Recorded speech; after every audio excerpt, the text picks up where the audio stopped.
కారణాలతో మిగిలిపోకూడదు. నాకు కోరికలుంటాయి శ్రీధర్. ఇప్పుడు నీకేం తక్కువైంది? ఇంతకు మించి దిగజారమన్న ప్రతిసారి యు ప్రూవ్ మీ రాంగ్. నా మీద నమ్మకం లేదు కదా.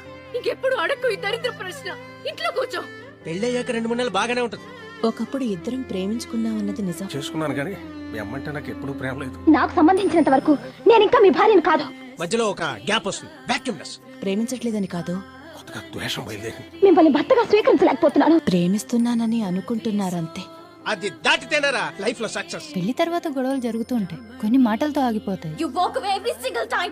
కొన్ని బెల్ట్ దాకా వెళ్తాయి. తాగి తనలాడుతుంటే కొట్టుకుంటూ ఏం చేయాలి? విన్న ప్రతిసారి బాధ వచ్చింది. ఫస్ట్ టైం నీ మీద కోపం వస్తుంది. Don't you dare say that Arjun. ఒకళ్ళ ముఖం ఒకళ్ళు చూస్తూ కూర్చుంటే 4 రోజులు కూడా ఉండలేరు. అంత చేతగాని వాళ్ళు అసలు పెళ్లి చేసుకోవాలో? నేను అడిగాను నన్ను పెళ్లి చేసుకోమని. అడగలేదుగా. గొంతు చించుకుని అరవటం కాదండి. నేను నీకు తాళి కట్టిన భర్తని. కేవలం పసుపు పూసిన తాడు. ₹1 కోటి సంపాదించి చూపించండి. ఇది నమ్మ పెళ్ళెందుకు చేసుకున్నాను?